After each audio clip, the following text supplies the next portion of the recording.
Kung may influence pa si Duterte at makapangyarihan pa, Siya napadala doon hindi in na the sana first place. presidente itong na si Marcos. Matagal nang natanggal yan. Kasi vice president yung anak niya eh. So ibig sabihin, kung may influensya pa, sana nakontrol na yung mga sundalo, mga pulis. Eh wala na nga. Sabihin, nakaupo pa rin si Marcos eh. O ibig sabihin nun, walang kakayanan ang mga Duterte mag-destabilize o gumawa ng kahit na anong aksyon. At hindi na kayang itakas si Pangulong Duterte. Yung mainit na balita mga banateros, yung napakalungkot na nangyari kahapon. Pero matanong ko lang, Banat Bay, ikaw ba ay nalungkot doon sa ICC decision patungkol sa interim release ni Pangulong Duterte? Ine-expect mo ba yon o anong iyong masasabi? Wala akong ine-expect. Yun eh. Wala akong ine-expect na lalaya dahil mabibigyan ng interim release. Dahil una, kitang-kita mo naman itong karakas nung yung judge eh, di ba?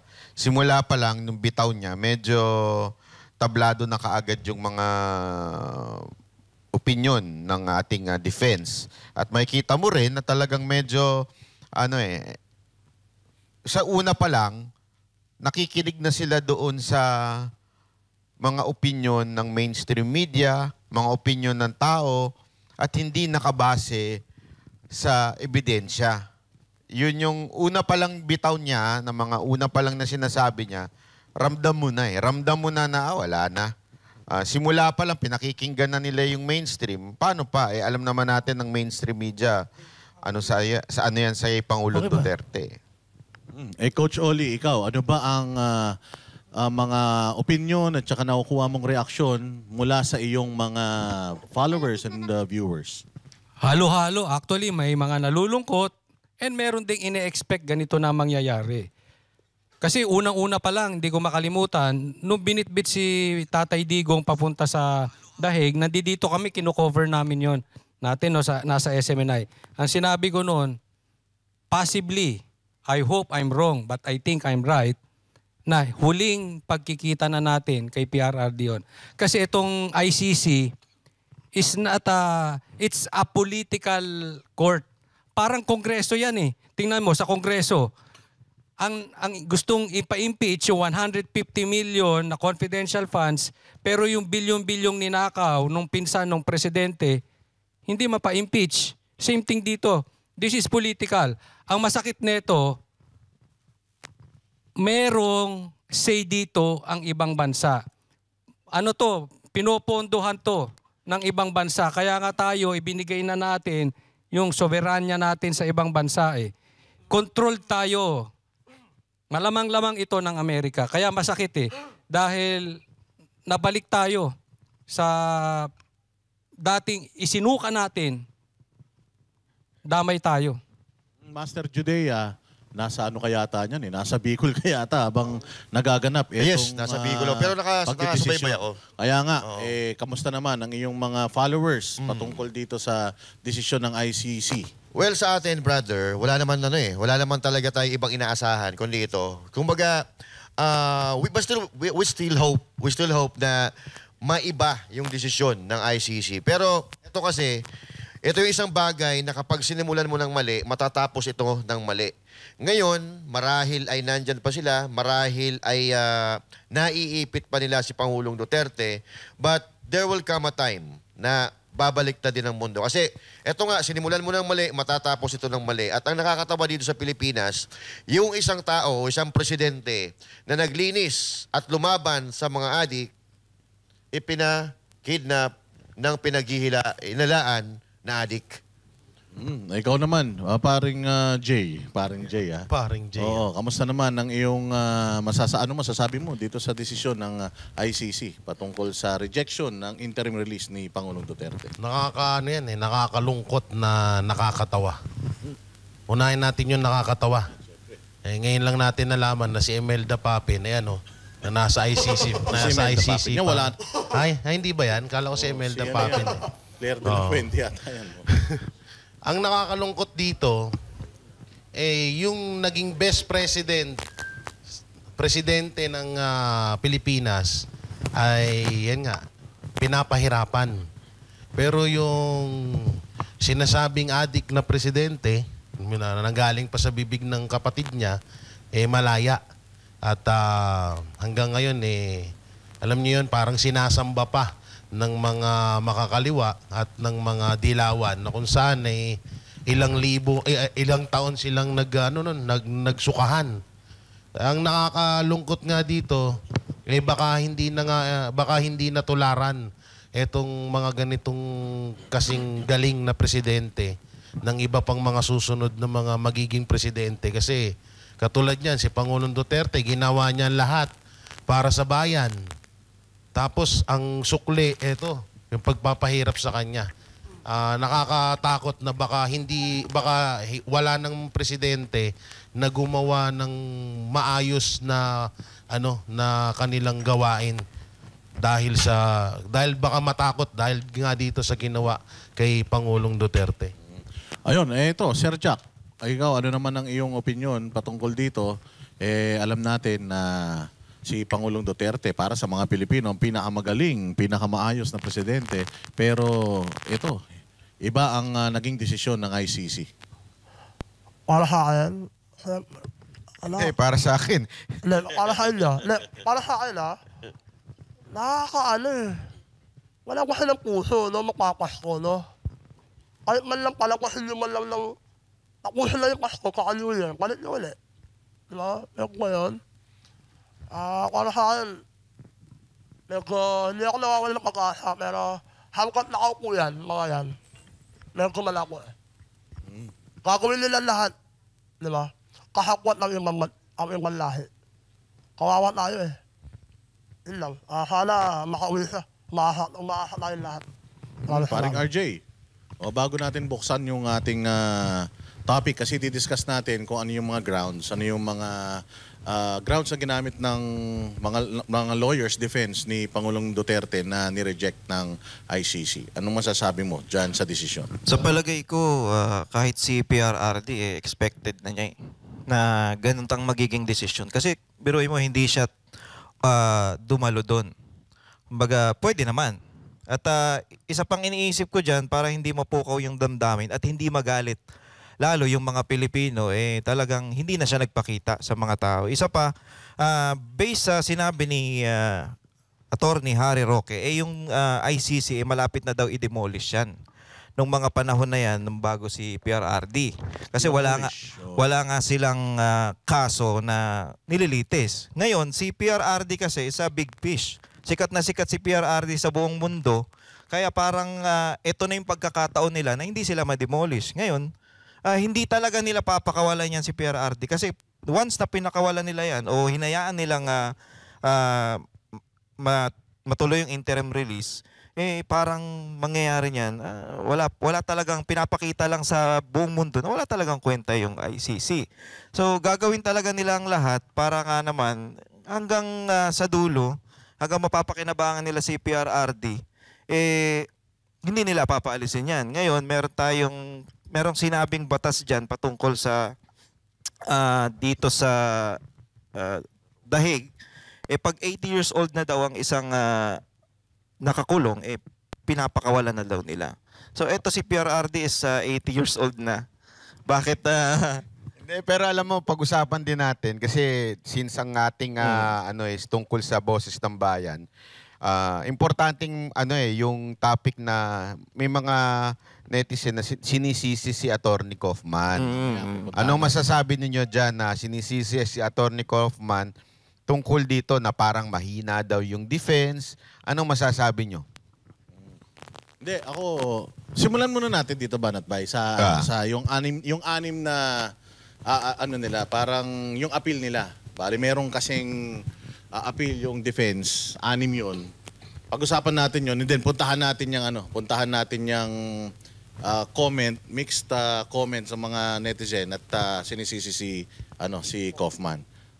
Yung unang-una na depensa is panganib na tumakas or flight risk. Banat Bay, do you think, kasi nireject nila yun according to ICC, malaki daw ang posibilidad na tumakas si Duterte dahil sa kanyang political network at impluensya, posible raw na makatakas at umiwas sa proseso.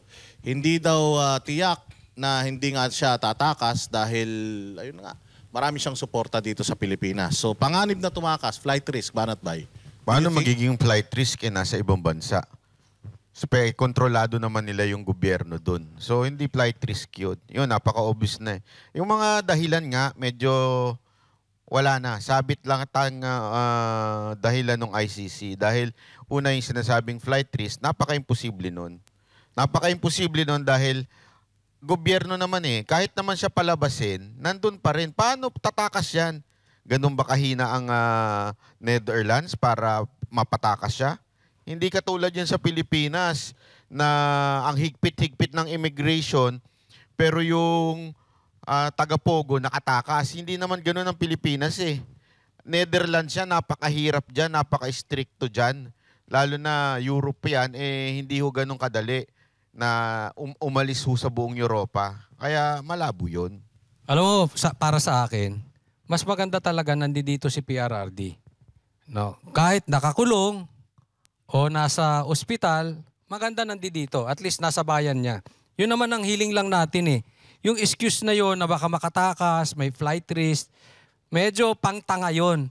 Kasi pangtangang palusot yun. Kasi bakit hindi nyo dalhin? Halimbawa, dalhin mo rito si PRRD, diretso mo sa ospital. Tapos pabantayan nyo kay Torre. Kasi total, ang galing magbantay ni Torre. Nabitbit nga siya doon, nakidnap nga siya doon, di umano, dahil hindi pinadaan. Hindi dumaan to sa due process ha. So kaya nga tinatawag itong kidnapping. Nadala nga doon eh. Di, bigyan nyo ng silbi si Torre. Total, ginawa nyo PNP chief, 1 linggo ata. So para hindi naman siya nakakahiya, dalhin nyo dyan, di pabantayan. Tapos, makakatakas ba yan? Nabitbit nga niya ng malakas eh. Oh. Kaya niya rin bantayan. Di ba? As simple as that. Flight risk, parang malabo ata yun. Kasi unang-una, kung si Pangulong Duterte ay tatakas siya noon pa eh. Hindi na nagpahuli yan. Hindi na umuwi ng Pilipinas para harapin itong kaso niya. So, kung tatakas siya ngayon, bakit di pa niya ginawa noon? O tama yung sinabi ni Coach Oli eh. Wala namang trabaho si si Torre, pagbantayan na lang kay PRRD. Diba? At saka, paano naging flight risk? Si PRRD, sabi nga ni kanina, kilala to sa buong mundo. Kahit saan magpunta ito, makikilala ng tao. Diba?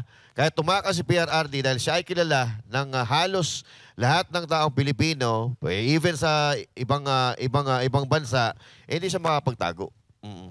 Tsaka paano flight risk yun? Jay Guevara, nasa Hong Kong nga. Sinabihan na siya na pag umuwi ka, huhulihin ka. O anong ginawa ni Pangulo, Jay? Oh, 'di ba? Hindi nga yun, umuwi yun. At talagang hinarap niya tong na to, kasi 'di ba, nung nasa Hong Kong pa lang sinasabi niya na may aaresto sa kanya. So doon mo makikita na na wala sa bokabularyo ni Pangulong Duterte ang pag-iwas. Katulad na nga lang niyan, 'di ba? Inamon niya na dati etong mga nagrereklamo sa kanya, nakasuhan niyo ko. Dito sa bansa sa bansa natin. Basta dito sa bansa natin. Alam niyo sa totoo lang tong ginawa ng administrasyon ng pagkidnap kay Pangulong Duterte. Binastos talaga nila yung justice system dito sa bansa natin eh. Biruin mo dapat dito muna litisin yan si Pangulong Duterte pero itinakbo agad nila doon. Tsaka paanong tatakas? Kung yung pagdakip nyo nga hindi naman pumalagyan.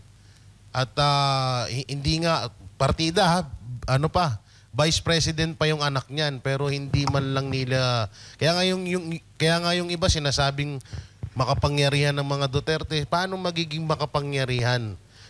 Una-una yung pagdakip nga sa kay Pangulong Duterte, wala nga din silang nagawa noon at talagang hindi nang laban itong si Pangulong Duterte. Kahit man lang sana, kagaya na sinabi ni Sir Jack kanina, na kahit etong Pasko lang sana pinagbigyan. Kaso sa totoo lang etong flood control kasi ngayon, kay Pangulong Duterte talaga nalaman to ng taong bayan eh. Doon talaga Diyan talaga nalaman ng mga Pilipino yan, kaya sobrang gigil ng mga kurakot diyan kay Pangulong Duterte, lalong-lalo na yung mga makakaliwa. Sir Jack Argota, kung maririnig mo yung mga sinasabi ng, yung statement ng ICC, possibility yung ginagamit nila. Possibility of. Posibilidad lang yung kanilang pinagbasihan. Hindi siya factual. Na makatakas na. Oo, parang may posibilidad na siya ay... Wala pa silang kuya. Wala pa silang common sense or wala pa silang mata. Tignan mo, hirap na lumakad kung matanda. Di ba? Pag lumakas lang, hirap buhatin yan. Di ba? Para sa akin, kantawan lang yung nila mga rason. Di ba? Pero kung may puso kayo, makakawalan yan eh. Kasi wala namang nasampang kaso sa kanya, di ba? Gunastos na nila yung sarili nating sistema eh. Di ba? Sana, maawa naman kayo, kahit Pasko nga lang eh. Pasko lang, tapos kinabukasan, uwi na siya, balik na sa akin. Pero mali yung sinabi nitong dalawang nasa tabi ko. Bakit? Na si Tory daw ang magbabantay. Dapat si Marcos. Yun. Kasi hindi natutulog. Hindi natutulog yun. Laging dilat yun eh. Sa bagay. Diba? So, kayang-kaya niyang bantayan yun. Tsaka may extraordinary power. Ano yan? Nakakausap niya yung tatay niya. Yun. Kaya Dapat ganun ang dun eh. Ito, paring RJ, yung pangalawa na inilatag ng depensa na nireject nila at sinabi ng ICC, panganib na makaapekto o makaharang sa investigasyon. Ayan. So parang sinasabi ng ICC na pag pinalaya siya, baka ma-impluwensyahan niya yung mga biktima, matakot niya yung mga biktima, maharas niya yung biktima. Nanalo daw siya bilang isang mayor. So ibig sabihin, meron pa siyang koneksyon. So anong masasabi mo dyan? Hindi ko nga maintindihan dito sa mga to bakit nila binabato yan kay PRRD. Alam naman natin na abogado to. So, lahat ng galaw niyan, lahat ng basehan niya, binabase niya sa batas. Mas masasabi natin ngayon dito, itong gobyerno natin ang ang nagbebend ng law, di ba? So, baka sila ang gumawa nun. At imposibleng maapektuhan at hindi yan gagawa ng dahilan para masira siya. Alam naman natin yan si PRRD na sumusunod lang yan lagi sa batas. Ito, speaking of maapektuhan yung investigasyon. Maharang yung investigasyon. Influential daw siya. Kasi kung influential nga, hindi madadala dyan si PRRD. Una, wala na siyang posisyon. Hindi na siya mayor. Yes, nanalo siya. Possibly, may influence pa rin siya. Pero not enough para itakas siya. Kasi kung yung influence niya ay enough, wala siya dyan sa loob. And eto, maisingit ko lang, pasensya na, kasi pag ang usapin ay patungkol doon sa maimpluwensyahan ang investigasyon, hindi maalis sa isip ko na dapat talaga si Bongbong Marcos ay mag-resign na. Hindi dahil siya ay guilty. Hoy, delikado yan. Nuhulihin ka daw, sabi ni Boying. Hindi. Sinabi yan sa akin mga abogado. Ni Atty. Torion. Atty. Torion, si Atty. Hindi, kahit si binabanggit ni yan. Ni Atty. Topacio, Atty. Jimmy Bondoc, tsaka basta marami. Kasi mo naman niya, kusang loob hindi mo naman pinipilit siyang bumaba, siyang magre-resign. Bakit? Ito kusang loob. Speaking of, yung guilty ka man or hindi guilty, hindi po yun ang issue. Ang issue dito, yung anak mo, yung asawa mo, yung pinsan mo, yung bayaw mo, meron ng paratang na nagnakaw. So kung talagang gusto mong maibalik ang tiwala ng taong bayan doon sa investigasyong ginagawa mo, dapat mag-resign ka para masabi mo sa taong bayan, ops, papatunayan ko na yung asawa ko ay hindi magnanakaw. Papatunayan ko yung anak ko ay hindi adik. Bababa ako at hahayaan ko ang investigasyon ng wala akong impluensya. Ang problema dito sa kanya, wala naman siyang ino-offer na na ebidensya. Tanggi lang, puro tanggi, tapos ibibintang nila sa Duterte, ibibintang nila ko Isaldi ko, etc., etc. Itong isang reason bakit nila nireject yung panganib na magpatuloy sa pag-commit ng krimen. Ayon sa pre-trial chamber, may panganib na kung palalayain si Pangulong Duterte ay magpapatuloy sa krimen. At jurisdiction ng ICC o mga kaugnay na gawain. So sa tingin mo, Banat Bay, itong si Pangulong Duterte makakapag-commit pa ng krimen sa edad niya na ito, wala na siya sa posisyon, do you think? Kasi yun ang isa sa mga pinagbasihan nila, bakit nila ni-reject. Sa totoo lang, medyo ako sa mga dahilan nila. Parang para sa akin hindi ko nga alam ba't pa natin pinag-uusapan. Wala namang kwenta lahat ng sinasabi nila. Kasi nga matanda na nga, wala na nga itong kakayanan, wala pa sa kapangyarihan, wala lahat Yung binibigay nilang dahilan para, kasi pinakasinasabi nila may threat si PRRD dahil nanalong mayor, marami pang followers, maganon-ganon. Wala lahat yan. Kalokohan yan kasi wala sa posisyon si Pangulong Duterte. Pangalawa, si VP Sara Duterte, alam naman natin, ginigipit nga rin ng pamahalaan ni Marcos. Wala talaga. Walang kwenta yung dahilan nila. Lahat ng dahilan nila. Master Judea, isa pang ginamit nila is kulang o hindi sapat ang garantiyang ibinigay para sa conditional release. Sa tingin mo?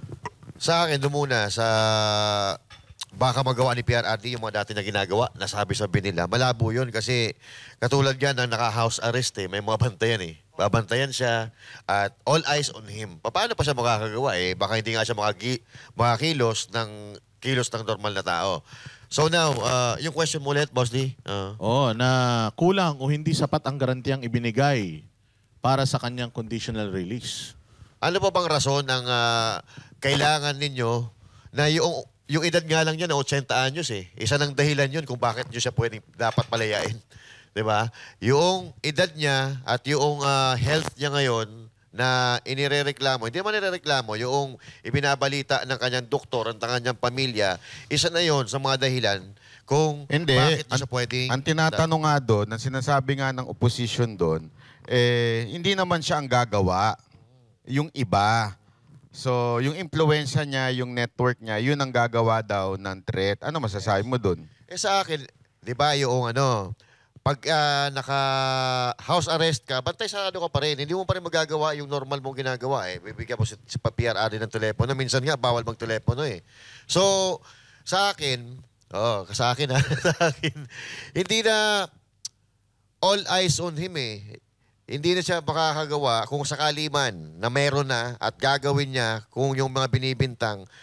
Unang-una, kami nga ay naniniwala na hindi niya ginawa yan noong bago nyo kidnapin, ngayon pa kaya na pinag-iinitan siya ng gobyerno ni Bongbong Marcos, syempre, ikaw hindi mo naman ipapahamak yung sarili mo. Mag-iingatan mo na makagawa ka ng mga bagay na ibinibintang sa'yo. Hindi ako naniniwala dito sa mga pinagsasabi nito kasi unang-una nga, mali na itong ginawa nila. At maliwanag na itong ginagawa nila ay pamumulitik at magpapabagsak sa mga Duterte para mawalan sila ng malakas na kalaban sa pamamagitan o sa pagkatauhan ni BP Inday Sara. Yung kasi yung insufficient conditions for release, usually, di ba ICC naman, Banat ang tsaka Coach Oli, ang magbibigay ng mga conditions na yan, pwede naman nilang gawing, house arrest, 24/7 monitoring, isurrender yung passport para hindi makabiyahe, yung no contact orders, pwede rin naman na i-guarantee ng host state or yung mismong host state magbigay ng kanyang restrictions, 'di ba? So bakit parang dininay yung part na yon, Coach Oli? Yun yung sinabi ko, yung una pa lang, kasi this is a political court. So political lang yung tumatakbo diyan, hindi yan paiiralin yung batas. Papansinin niyo, hahanap yan ng butas para magstay kasi they need PRRD doon sa loob. Pero yung sinasabi nyo na baka ituloy yung krimen pag nakawala siya, hindi po. Hindi totoo yan. Kasi kung ganyan talaga ka-impluensya si Tatay Digong, halimbawa yung binibintang sa kanyang papatay siya, kahit nasa loob yan, kaya niyang ituloy. So regardless, nasa loob, nasa labas, matutuloy yan. Kaya nga hindi importante yung ano niya eh. Hindi, pinipilit lang. Gusto talaga lang nilang ilagay dyan si PRRD. Kung enough yung influence niya, alam mo, kung enough yung influence ni PRRD, baka nakikinig na sana ang sundalo ngayon. It's very obvious. Ano nakinig? May picture pa nga sila magkakasama, Coach Oli. They are very quiet. Yun na nga eh.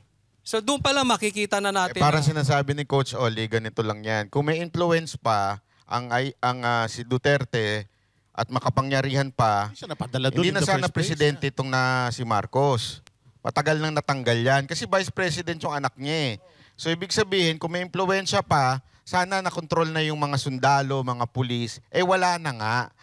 Sabihin, nakaupo pa rin si Marcos eh.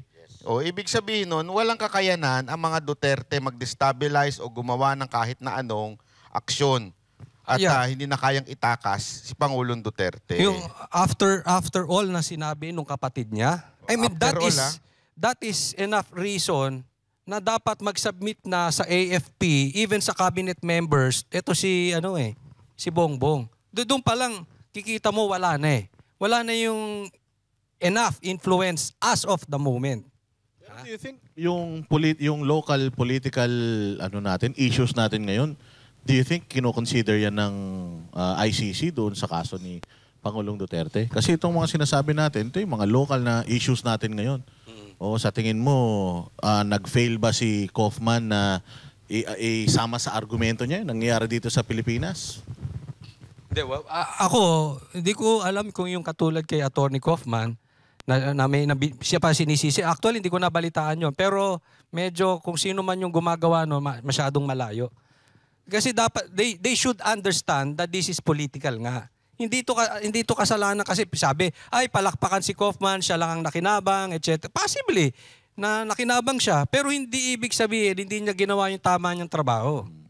Yan, pabalikan natin yan kay Kaufman. May gusto pa kayong idagdag patungkol dito sa mga conditions at saka yung mga rejections dyan sa ICC, yung interim release. Kasi puntahan natin yan mamaya. Kasi yung yung isa rin nila sa mga sinasabi nila, yung kaligtasan daw ng mga testigo, ng mga pamilya nung daw diyan sa may pera daw. May pera daw si Pangulong Duterte kasi daw yung mga nag-o-organize daw ng mga rallies. I beg to disagree. Ano daw yan? Imposible daw na walang pera yan or walang nag-o-organize yan. So parang ang tingin ng ICC doon sa pag-swell ng mga tao, pagdami ng mga tao sa kalsada, pag rarally, may pera ang Duterte para pondohan yan. Ganon ang dating sa kanila. Di kasi sila nakatira dito sa Pilipinas kaya wala silang alam eh. Puro lang sila base sa media eh. Alam naman natin ang media dito sa Pilipinas bayad. Kaya doon lang pinagbabasihan nila. Bakit hindi nila itry na tumira dito o mag-interview ng talagang tao dito sa Pilipinas at alamin yung mga dapat nilang alamin. Hindi yung bumabase lang kayo sa mga bayad na media. Ewan ko sa inyo. Tsaka napatunayan na ba na merong kaso o may krimen na ginawa si Pangulong Duterte? Di ba wala pa naman? Ibig sabihin, hindi pa siya guilty. Kaya pwede pa siyang, yung nire-request na interim release, automatic na pwede talaga yun. Ang problema nga, dahil malaking isda si Pangulong Duterte, kaya ginagawa nila yung mga ganyang bagay. Hindi, sa tingin mo, dahil lang doon o may involved na pera, Jay? May involved talaga yan. Ang ICC, politika yan eh. Talagang may nagpupondo dyan na hindi nila basta-basta gagawin yan din eh. May in-expose si Senator Bato, di ba, na yung mga investigador ng ICC dito, doon pa daw sa hotel ni Zaldico noon nag-check-in. No? So, pala dati nabalita yun eh. Tsaka sobrang yaman ng mga kalaban ni Pangulong Duterte ngayon. Trilyon ang nawawalang pera sa kaban natin. Diba? Na hinahanap ng taong bayan. So gasino lang ponduhan, kahit 10 billion, 100 billion, yung ICC na yan, buhay na sila. Kagaya nung sinabi kanina ni RG, wala na dapat yung ICC na yan kung hindi dahil kay Pangulong Duterte. So talagang nagkakaroon dyan ay ang nangyayari diyan hindi yung hindi proseso talaga ng batas kundi proseso dahil may nagpopondo diyan. May nilalaanan niyan ng malaking pera talaga. At yun ang nakikita ko diyan kasi kung walang napapala ang ICC kay Pangulong Duterte, wala silang pakialam diyan. Una-una, yung suporta ng tao nakita ng ICC, sobrang lakas. Talagang mahal na mahal nila si Pangulong Duterte. So doon pa lang kitang-kita na ng ICC yun. Tapos ngayon parang ang inano nila ayaw nilang palabasin yung tao. Talagang yan, may nagpopondo diyan. Talagang baka nga hindi lang bilyon Saka hindi papalabasin yan. Alam bakit? Ako nalabasin, wala silang kakainin. Di ba? Ang nakakainis lang, Kuya Nana. Bakit? Ginagastusan ng Pilipinas yung kaso niya. Kasi wala namang, link mo lang, galing mo sa ICC, wala kayo maglinis. Di ba? Yun yung gusto nilang palabasin. Oo, pero walang maniniwala ron, di ba? Kaya, ang Pilipinas lang ang pumupuhay sa ICC na yan. Pag nakawala pa si Duterte, wala na silang pag nakalaw pa si Duterte, posible lang sila kulian ko na ma-abolish na sila.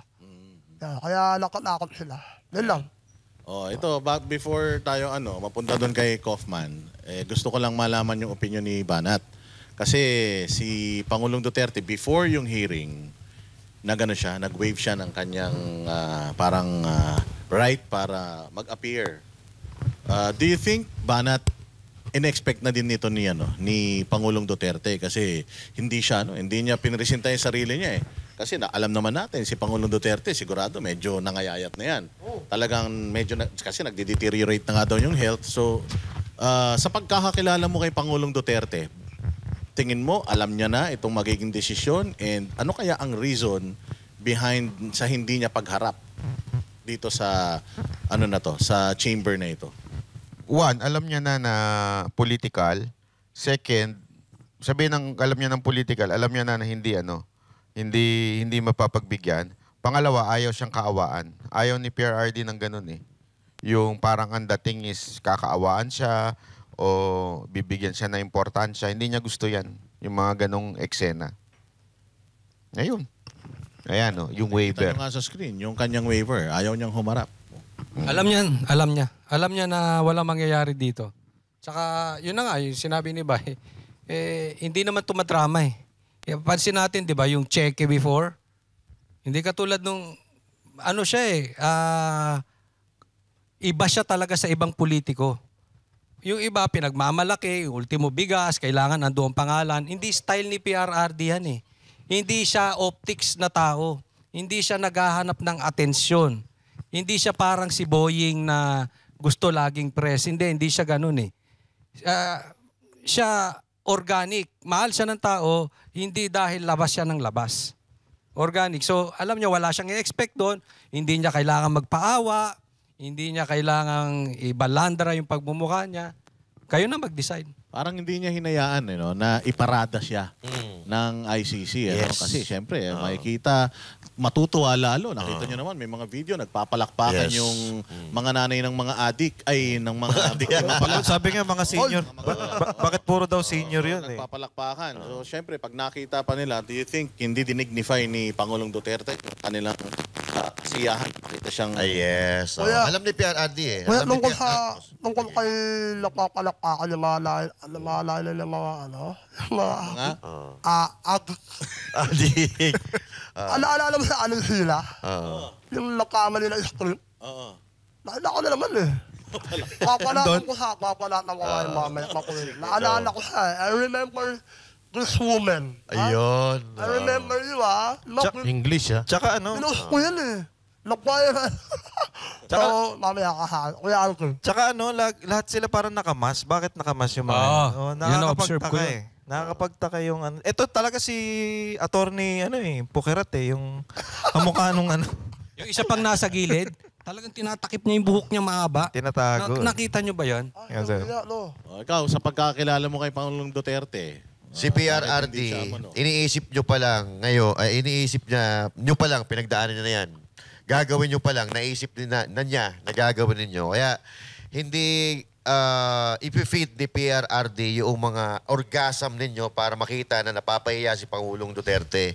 Napapahiya ang kanyang pamilya. So, para sa akin, sa politika, wala nang tatalo dito kay PRRD. At kung patas lang ang labanan, nakalaya rin si PRRD. So, ito ay pamumulitika kahit anong gawin ni Kaufman.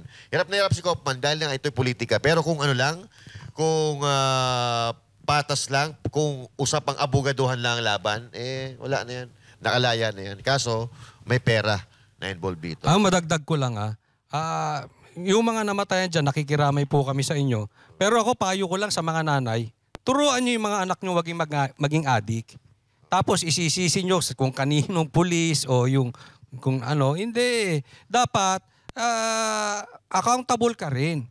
Ginawa mo ba yung pagkananay mo or pagkalola mo doon sa mga anak mo o apo mo? Dapat hindi mo hinayaan maging adik yan. Ikaw nagpalaki, kasalanan mo yun.